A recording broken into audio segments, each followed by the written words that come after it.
Hello, everyone. Spencer Reese, militarymoneymanual.com. Today is a cross-post episode. So this was Josh from the Fiscal Clinician. He talks about financial freedom for healthcare professionals. He's got a military spouse. So that's how we actually first came into contact with each other, is he booked a military money mentor session at militarymoneymanual.com/mentor.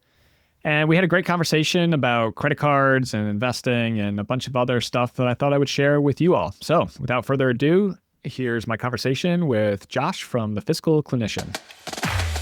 Do you have any idea what the most lucrative year for credit card rewards points was? Like a dollar amount? I would say easily in the past 10 years, it's exceeded $100,000. That's so crazy.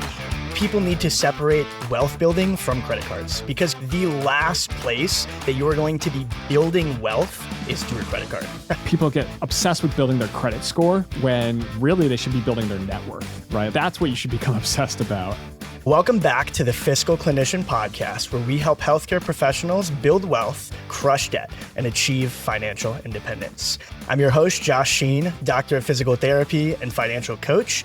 And with us today, we have a very special guest, Spencer Reese. He is the founder of the Military Money Manual podcast and website. They have now done 225 plus episodes of podcasting. So congratulations on that, man. That's incredible. Let's hop right in, Spencer. I know credit cards can be such a polarizing conversation because you have the Dave Ramseys of the world who are like, don't ever touch a credit card. And then on the other side, you have people who are really trying to play the credit card game, if you will. So what do you feel like the biggest lie from the credit card industry is when it comes to credit card points and travel rewards?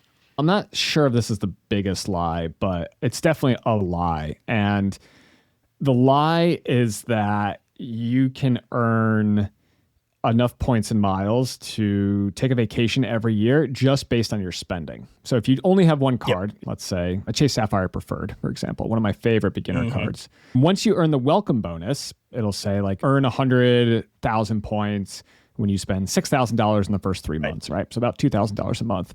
Most Americans who are eligible for a credit card can probably meet that minimum spend. So that's not too bad. 100,000 points, yeah, you could probably get 2 round trip economy tickets, pay for a hotel. It could definitely pay for a weekend away. Sure. If you transfer it to the right travel partner, there's potential that you could maybe get first or business class availability depending on where you're going, what you're doing. But then if you just keep that card and just keep putting all your spending on that card, unless you spend a lot, and I'm talking about, let's say, $300,000, $400,000, $500,000 a year, it's very low probability that you're going to earn enough points to then take another vacation or get another flight or get another hotel with that card. So I think that's one of the lies, is that people think, oh, I just open up one and done, right? I open up one card, that's going to fund my vacations for the rest of my life. I would say that you can earn some cash back. Sure. And I do know some people that they'll fund their Roth IRA account, for example, with the cash back that they receive on like a Fidelity 2% card or an American Express card that they cash out through Schwab at 1.1 cents per point. But a 2% card, if you're trying to max out a Roth IRA, $7,000, oh, that's a lot of spending. That can be quite difficult. So I think that's probably one of the things that's not very clear to beginners, is that if you do want to earn a lot of points, you got to focus on the welcome bonuses. And the spending categories don't move the needle as much as people think. No, that's a great point, because I think people can just think like, I'll just get the credit card and then have 2-3 vacations a year or something. That's not how it works, bud. But I think another misnomer too is credit card companies try to sell the rich life to the middle class through the credit card company. And people need to separate wealth building from credit cards, because the last place that you're going to be building wealth is through a credit card, right? Oh yeah, 100%. People are obsessed with building their credit score, right? Like I knew this guy when I first joined the military. So I was just out of university. And he kept a loan around, or maybe he went and got an auto loan, but he did something really dumb with his money because he said, oh, this is going to help me build my credit score by having a different line of credit. Than I was baffled by this. Like, why would you care to build this imaginary number? Once you're over 720, 750, there's no bonus Doesn't points, really matter. right? There's no club you get into when you have an 800 or 850s credit score. And the rates that you're getting on loans, once you're above 720, 750, there's no reduction in what you're paying on a mortgage or an auto loan. It's all excellent credit, right, above that. Yeah, so I think that people get obsessed with building their credit score when really they should be building their net worth, right? That's what you should become obsessed about. For as much time as people put into like understanding their credit score and building their credit score and getting the right card and figuring out, okay, I can use this card and I get 4x points on groceries, and I can use this card and I get 3x points on travel, and this card I get 2x points on gas. If they just invested a tenth of the time into what low-cost, automated, diversified, simple investing strategy should I select? What index fund should I be going in? What's my 401k match? How much should I be putting into my 401k so I ensure that I'm getting 100% return by receiving a dollar for dollar match? Right. If you just put a tenth of the time that you put into credit cards or into your credit score, so much more wealthy. And I think it's totally a misnomer for everyone, but for healthcare professionals too. Like, they're trying to play the credit card game sometimes instead of investing. And we know how much more important investing is. But a lot of times the healthcare professionals, they'll have a moderate to high income potential depending on who they are. But then they'll also have a really high amount of debt often. Like, the average PT student's going to come out with $110,000 to $130,000 of student loans, unfortunately. Wow. And so, like, how much more important that focus is. And I know you've worked with military families for years. And honestly, I think healthcare professionals have a lot in common, from the high stress to the demanding schedules, specifically to delayed financial stability. What similarities do you kind of see between those two worlds? I do get to talk to a lot of military families through my mentorship, militarymoneymanual.com. And also people reach out on Instagram and via email. And a lot of them actually are also healthcare professionals, right? We have nurses, we have doctors in the military ecosystem. And then a lot of them are also military spouses, right? Because these are jobs that travel easily. But there's a reason that's the stereotype. And that's not obviously every military spouse. But I do see a lot of similarities where the biggest things are your three biggest expenses, right? So for most American families, and this is true whether you're in the military, whether you're a healthcare professional, but it's going to be housing, transportation, and food, right? And so if you can focus on dialing in those three things, that's what's really going to move the needle in terms of your lifestyle and in terms of your expenses. And if you focus on the things that move the needle, right? You set a savings rate. Let's say it's 10% or 15%. You pay yourself first, so you save off the top. If you can build the automated system that starts to build your wealth automatically, and you can make the single decision that removes 100 future decisions, that is how you're going to create the environment in which you can thrive. I read this great book called Don't Shoot the Dog. And it talks about how when I got a dog a couple of years ago, and he was driving me crazy, right? Because I never had a dog before. Sure. And I didn't know how to train or how to interact with my dog.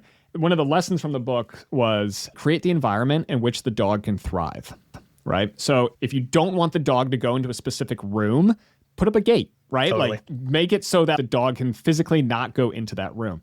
And I've applied that principle to myself and to a lot of my clients as well, where it's create the environment in which you can thrive. And so for most healthcare professionals, for most military families, that's setting up automatic systems of saving and investing so that you don't have to make a decision every month. Okay, am I putting this in the S&P 500? Am I putting this in my 401k? That doesn't work for people. People are busy. People are distracted. People have lives to live. For the healthcare professionals out there who are graduating and they're in 6 figures of debt, you need to start attacking it, right? But you need to create a system where you're making your debt repayments, and maybe you're making a little bit extra debt repayments, but you're still leaving enough margin there for you to live and for you to have an enjoyable life.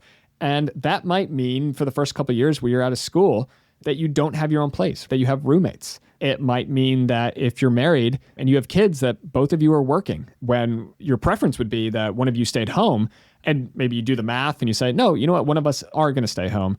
But make sure that you're creating an environment in which you can thrive. And I think so much of that for both military families, for healthcare professionals, it's automation, right? So if you can automate your savings, automating your investing, automating your debt repayment, and then for those healthcare professionals out there who are graduating, I graduated with $60,000 of student loan debt. I got married to my wife, she also had 40, 50-ish thousand dollars of student loan debt.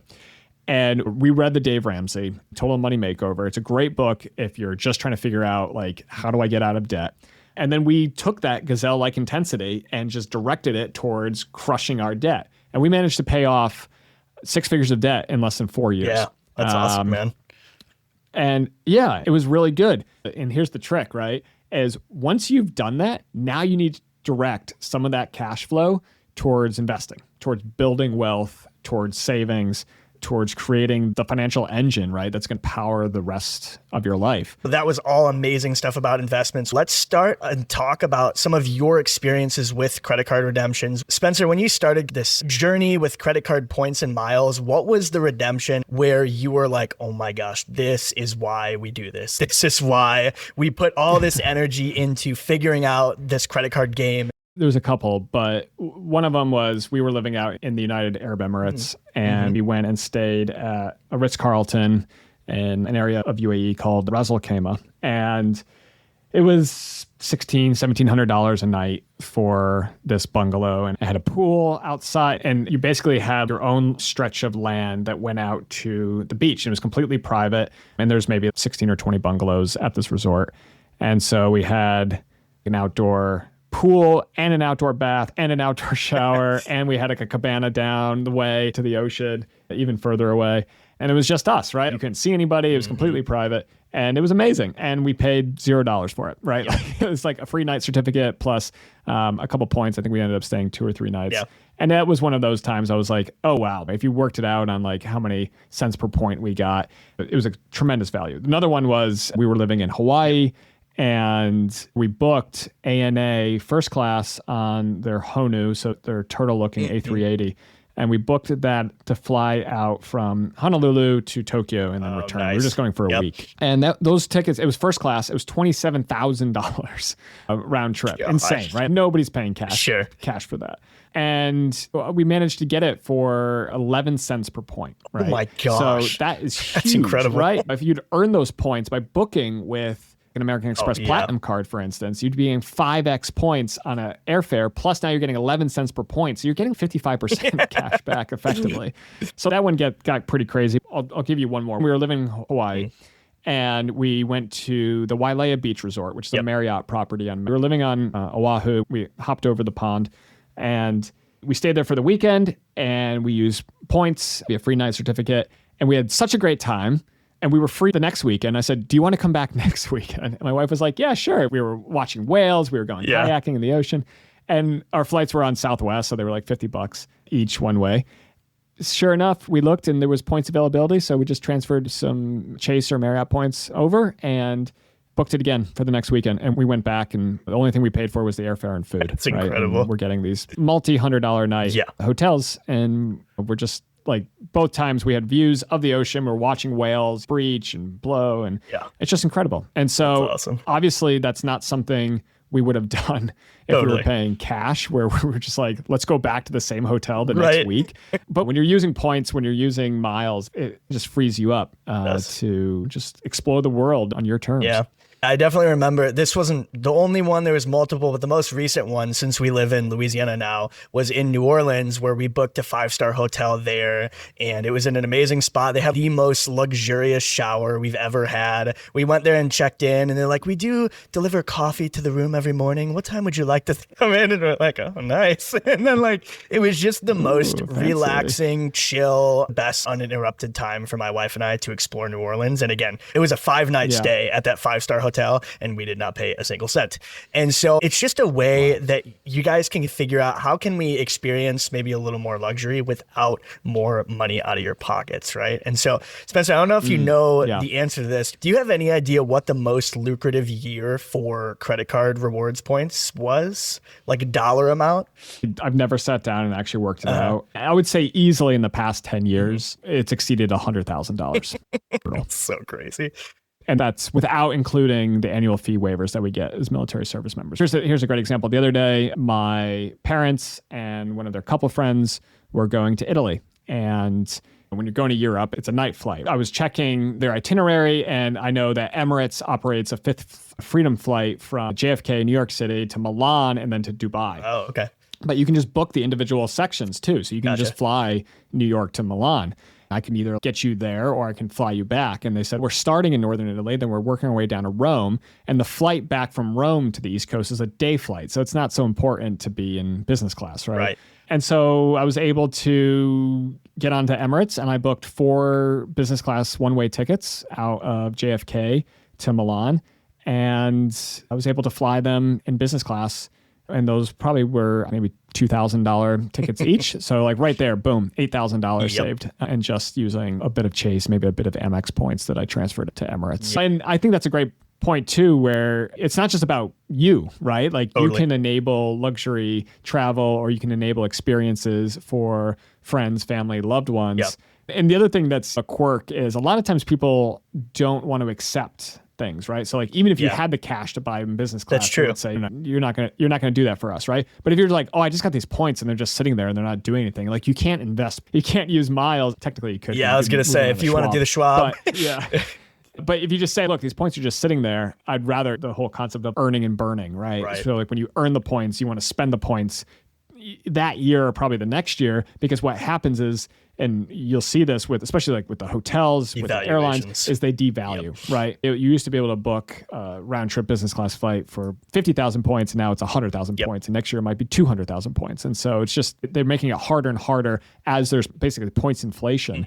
They're making it harder and harder to earn these redemptions. Well, and I will say it's a very unique perspective from active duty military members because they have these annual fee waivers, right? And so the strategy is somewhat different, but $100,000, if you got a tenth of that, which I think is very realistic, over a number of years, you're still talking $10,000, right? And even if someone captured a small percentage, that would be a huge deal.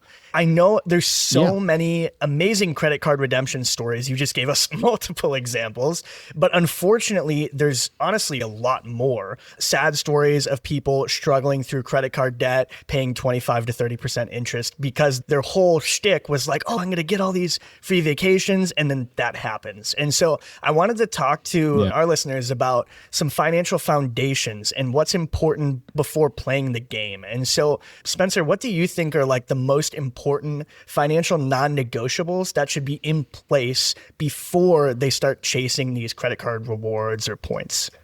Yeah, great question.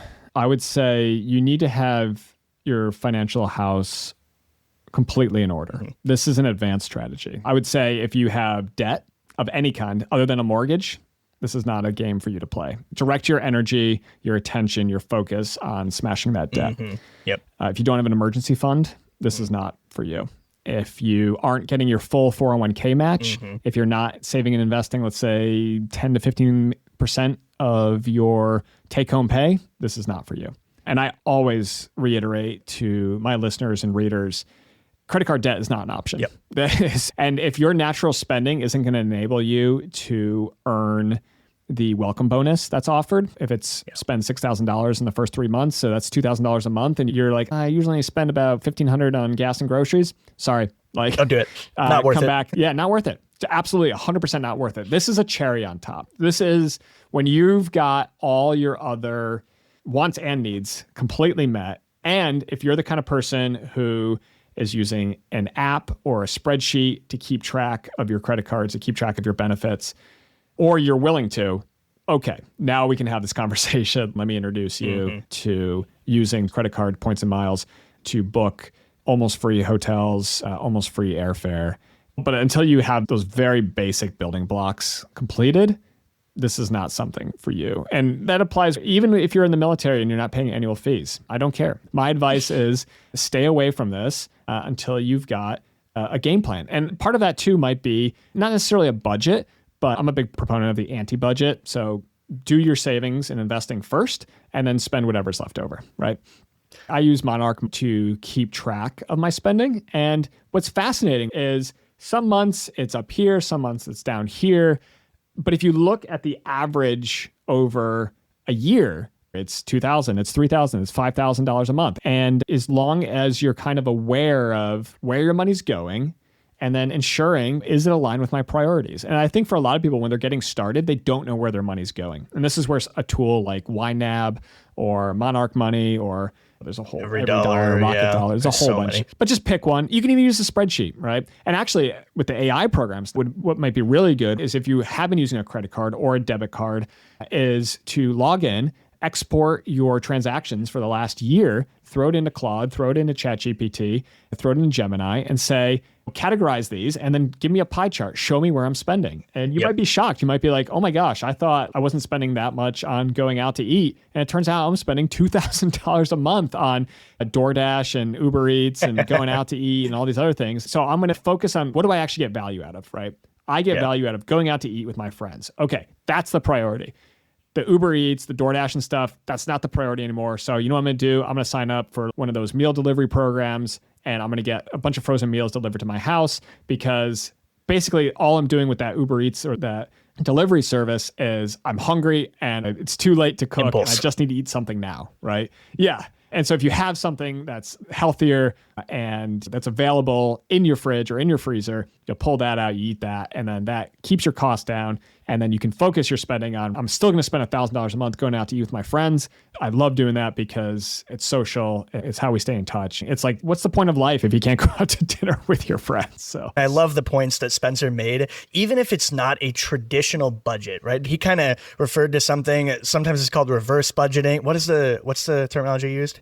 Anti-budget. Whatever you want to call it, right? But you need to have some kind of plan before you even start this credit card thing of, okay, I have a system to see how much I'm spending a month, how much is going towards certain categories, because if you have no idea where your money's going, then you very well could be one who is paying 25, 30% interest because you're not tracking your spending properly. We did a credit card episode. If you haven't looked at that, check it out. But the big rules we say, there's 3 different things. Number 1, never spend more than you have in your bank account on a credit card, and treat it like a debit card, just like Spencer just said. Number 2, set everything on auto pay, and specifically auto pay to pay the statement balance, not just a minimum, because you're going to be paying a percentage if you're just paying the minimum. And the last one is never carrying a balance on a credit card. We even recommend, if you have been carrying a balance in the last 3 months, stash the credit cards away. Don't touch them until you are current, you're all caught up, you're just using your debit card until then, because there is no point in the world that's worth 25 to 30% interest, right? And I know Spencer talked about a potential 50%, but that's the outlier, right? And so you have to work the system. That doesn't happen. No, it's a very crazy redemption. But guys, get your financial house in order before you start playing the credit card game. And I had one additional question, Spencer, for you about student loans specifically, because we talked about trying to make sure you have all your debt paid off, right? And I think one argument from a professional who they just graduated and they're like, hey man, I've got a plan, but I've got $105,000 in student loans. It's going to take me a while to pay that off. Can I start using those credit cards responsibly while I pay off my student loans? Yeah, I would say, and this is a conversation because I'm known as the don't buy a house guy in the military. And people always very sheepishly come up to me and they're like, hey, I've run the numbers and we're going to retire here. Is it okay if... They're like walking on eggshells. Yeah, because I don't know. I'm not that scary of a guy. And I'm like, do you have any savings? I'm like, yeah, we have a full 20% down payment and we have $2 million in the stock market, right? And I'm like, yeah, go buy your house, please. Why? Go buy a house. You're fine. You're going to do great. I'm really proud of you. But it's the same thing with, I do talk to people like this where they're like, hey, I still have $100,000 in debt, but I have a 3-month emergency fund. I'm putting 10% into my 401k. Additionally, I'm maxing out my Roth IRA. I have savings accounts galore building up for, my honeymoon and the wedding, and my car's paid off. I don't have any other debt other than the student loan debts. And actually, for some people, they might be saying, I'm making the minimum payments on that because I'm doing a public service loan forgiveness program. And PSLF. And then I had a dentist on the podcast the other day. I think he was getting $500,000 forgiven. That's crazy. And I was like, yeah, just make the minimum payments. Sure. And he was like, can I get a credit card too? I was like, yeah, sure. You do what you want to do, man. Yeah, you've got this figured out. So again, the point is, hey, if you got your financial house in order and yet still you have $100,000 of student loan debt, don't take your eye off the ball, right? Like if it's important, treat it as important. Get that debt paid off. In the meantime, if you're like, hey, can I go get a Chase Freedom Flex or a Chase Freedom Unlimited card, start my relationship with Chase Bank, which is going to enable me to later down the road get a Chase Sapphire Preferred or a Chase Sapphire Reserve. And in the meantime, I'm going to earn, sometimes they have spend $500, get a $200 bonus. And that's pretty easy for most people to hit. Right. And it kind of dips their toe into the points a mile game. And yeah, just like your 3 rules there, Josh, treat it like a debit card. Do not carry a balance. Yep. If you have been using a debit card for a year and you've never dipped into an overdraft situation, you're meeting all your obligations, you're making all your payments on time, and then you say, look, I think it just makes sense to pick up a card that's paying me 1% cash back. That's an extra $10 or $20 a month. I could get a haircut or something. Sure. I think as long as you have a plan and setting up auto pay, I think that's something that you've brought up a couple times here. Yep. But here's the thing is, when people have credit cards versus when people are paying in cash, I can't remember the exact percentages, but there's been multiple studies done on this. When you have the credit card, you tend to spend more money. And just treat it like an experiment. Just see for the first 3 months or whatever, did you actually spend more than when you were using the debit card? Or did your spending pretty much, line up? And I think for most people, especially if you're doing your savings automatically and right away, not with whatever's left over at the end of the month, but no, the day that you get paid, all your automatic transactions go and swiftly move your money into your accounts and into your investments. And on the 401k side, that's coming out of your paycheck before you even see it. Yep. Deposited. So you're creating an environment in which you can thrive. And if you're still paying off $100,000 of student loans, but you've got a solid plan and you want to just go get a cashback card or even a travel rewards card, if it fits into your budget, make sure you can cover the annual fee. Make sure that you can earn the welcome bonus. Yeah, go for it. You don't have to delay this until you're completely debt-free because it might take 5 or 10 years. Yeah. I think the important distinction again is just if you have a detailed plan, like we said, sure, go for it. If you don't have a plan for your money, it is not the time to be diving into credit card rewards. Make sure you're investing. Make sure you have some kind of plan for your money before you dive into this. Okay. Spencer, let's kind of change gears and talk about some tacticals with the credit cards specifically. And we kind of covered this before, but the question often comes up, where do points come from? Is it the welcome bonuses versus the spend multipliers? And obviously with the military, the strategy is a little bit different because you can open so many annual waived fee cards. But as a normal civilian physical therapist or healthcare professional, what does that look like? Should they be prioritizing spend multipliers? Should it be more the bonus or kind of a mix? Yeah, I often get this question also in the military community as well. And I always point out the fact that the people who are most into the points and miles game are not military, right? Like they're civilians. They're paying the annual fees. And one of my favorite sites I'll give a shout out to is doctorofcredit.com, actually started by medical professionals. They were both docs, I'm pretty sure. And they have a current welcome bonus list that they maintain on their site. And it's excellent. It's one of the great resources of the internet. And what you'll find, though, is that there are a lot of times you can earn a lot of welcome bonuses without paying too much in annual fees. Especially for your medical professionals out there, you might be operating as a sole proprietor, as a contractor. You might be receiving 1099 income. You might be receiving per diem. And you can open up business credit cards if you're running your own business. Employee of one or employee of none if you're a sole prop because you are the business. So yes, I think that there are a couple really easy wins, right? Like the Amex Gold Card, for instance. Just under $300 annual fee. And it's 4x points on groceries, U.S. supermarkets, and worldwide restaurants. That's our go-to credit card. That's the one we by far use the most.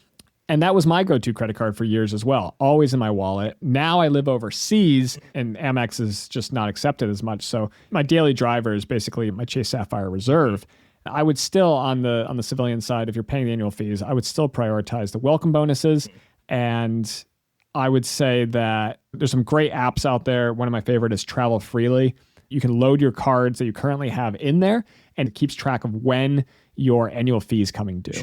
And on the military side, it's such an easy no-brainer because you don't have to think about this. But on the civilian side, it's always a good time, 45, 30 days out before your fee gets charged. And this Travel Freely app made by my friend Zach has this feature. It will ping you and say, hey, your annual fee is coming up. It's time to assess. What do you want to do with this card before you pay the annual fee? Are you getting value out of it? If you're getting value out of it, keep it open, keep going. maybe you're not getting as much value out of it, but you want to keep the points around. So maybe you're going to downgrade this card to a no annual fee version. So for example, let's say you open up a Chase Sapphire Reserve card, $795 annual fee. You might say, wow, the first year I got a lot of value out of this card because I got a 150,000 point welcome bonus. Sure. I got all these other like benefits. And then maybe year 2, you still use some of the credits, you traveled a bit, but maybe year 3, maybe you've had a kid, maybe you had a second kid and you're just not traveling as much as you used to. Life changes, right? And that's absolutely okay. So just do assessment, say, am I getting value out of this card? And maybe you're not, and maybe it's time to downgrade it from a Chase Sapphire Reserve card to a Chase Freedom Flex or a Chase Freedom Unlimited, a no annual fee Chase card that you're going to earn cash back points on. Yep. And that keeps that credit line open, so it preserves your credit score, which we said don't obsess about, but you don't have to do damage to it intentionally. Sure. And so you can downgrade this to a Chase Freedom card, and then you can keep that credit line open. And then let's say your kids grow up and you want to travel to Disney World and you're doing more traveling, you can just upgrade it back to a Chase Sapphire Reserve again. Or there might be an opportunity to open up another Chase Sapphire Reserve several years later and earn the welcome bonus. Each card issuer kind of has their own rules about this. Yeah, that's a great point though, because I think people can often think that they're stuck with this one credit card forever and like they can't change. If you get a higher annual fee, but realize it's not worth you owning that card, then just downgrade it, right? I know it's easier to do on Chase's format. I know Amex, you can't really, you can downgrade the gold to a green, but you can't really downgrade it to one without an annual fee. On the Amex side, it's platinum, gold, green, and even the green has a $195 annual fee. Well, let's talk about transfer partners. Should transfer partners be a part of each time you redeem credit card points, or should that be kind of a bonus? I've always used transfer partners. The 2 or 3 ways that I think about redeeming points. The easiest is cash, right? So for Chase points, you can always just cash them out, a penny per point. Amex, you have to have an Amex Charles Schwab Platinum card. And then you can cash them out at 1.1 cents each. It's a little bit harder. You have to open up a separate card. You have to have a Schwab account. But Chase is 1 penny per point. Boom, they'll cut you a check or they'll direct deposit it. Actually, even easier than that is like using them on like Amazon or like yeah, you had that one friend who cringes you out because he always redeems on Amazon. Yeah, that's tough. It's tough to watch. But you can cash them out on one of their partners like Amazon. You can cash them out like for cash. And then you can use the travel portals, right? And the travel portals are actually, I think they're a great way, especially for beginners, to kind of dip your toe in and see like, oh, there's this flight from Duluth, Minnesota to Miami, Florida, and it's winter and I want to go get some sunshine. And I can use my Chase points. And a lot of times they also, in the Chase portal, they have points boost, right? So the points are worth 2 cents per point. There's potential to use the travel portals. I try to not use them as much because booking directly with the hotel or booking directly with the airline is always so much better from a customer service perspective. I've heard some nightmare stories from you. Yeah. So when you book through the travel portal, and if you ever need to change anything or cancel anything, you're going to be talking to the airline's going to say, go talk to Chase. Chase is going to say, go talk to you're like caught in this terrible limbo and the customer service is just atrocious. So I try not to do that, but it is a very easy way to redeem points. And then finally, the most value is transferring to a travel partner. One of my favorite is Chase to Hyatt, right? So Hyatt hotels, not as big as Hilton, not as big as Marriott, but I think they have really nice properties all over the world. And you can get tremendous value. So you can stay at the Park Hyatt Tokyo. It's probably like, I don't know what its average nightly rate is, over $1,000 though, I'm sure. And you can stay there for as little as 45,000 points. So you're getting over 2 cents per point. So if you earned a $100,000 welcome bonus on a Chase card, right there, that's a 2-night stay at the Park Hyatt Tokyo, and you just save yourself $2,000. If you want to make your points stretch and work well for you, then transfer partners are an absolute. And also transfer bonuses, right? Certain airlines or certain hotels and even other programs will run 25% additional points here if you transfer to our company, right? And so if you're trying to stretch your points and make them really work for you, these are really helpful and good strategies. And I know for people that are new, if someone's just considering starting the credit card game and the points and miles game, what do you think the one biggest mistake for beginners is? I would say a couple of things. One would be you're just getting overwhelmed and not doing anything, right? Sure. Like, especially when you can open up a no annual fee Chase Freedom card or Fidelity 2% cash back card, right? If you're not earning at least 2% cash back on every single purchase or more points and miles than that, like Amex Platinum, 5x points on direct airline purchases, then yeah, I think you're just missing out, right? You're already paying for that if you're using a debit card because everybody just inflates their prices by the 2% credit card transaction fee. Yep. So you might as well be getting that back in your pocket. So yeah, a simple 2% Fidelity cashback card. There's other 2% cashback cards out there, but just something basic like that, I think is a great place to start. The other thing is with the Chase Sapphire Preferred, right? So if you're doing any travel, it comes with built-in travel insurance, like really good travel insurance. Especially the car rental stuff. Yes. That was the one I was going to bring up was that is immediate money back in your pocket. When you show up to the rental car counter, it is primary rental car insurance on the Chase Sapphire Preferred card. So when they say, well, would you like to upgrade to the $45 a day full insurance package? You say, nope, my credit card's got it. Thank you. And that's right there. Boom. On a 10-day rental, you just save $450. Have you used that? You had a crash or an issue where you had to use it or no? Ooh, no, I haven't used it. I have used their other travel insurance products, and it's a bit painful going back and forth, like, oh, send us this document. I will say on American Express, this was a huge one. I had booked tickets from Miami to Paris for my grandfather, and he had an accident. He was fine, but he just couldn't travel. And we had booked non-refundable business class tickets, and they were like $7,000. And I had booked them through my American Express Platinum card, and I knew it had travel insurance, but I just blanked. I just like forgot that it did. And it wasn't until like months later, someone said something, and I was like, oh my gosh. But I think it was because it wasn't in my name, right? I think it was because I booked for him. Fair. Well, but sure enough, in the terms and conditions, it specifically says like grandparents are that if you book, like are considered like immediate family. Right. And so I was like, oh my gosh. So I submitted a travel claim, and all they needed was like a note from his doctor, and the money showed up. Dang, so that's amazing. And I think that one was for up to $20,000 per year. Dang, so that's awesome.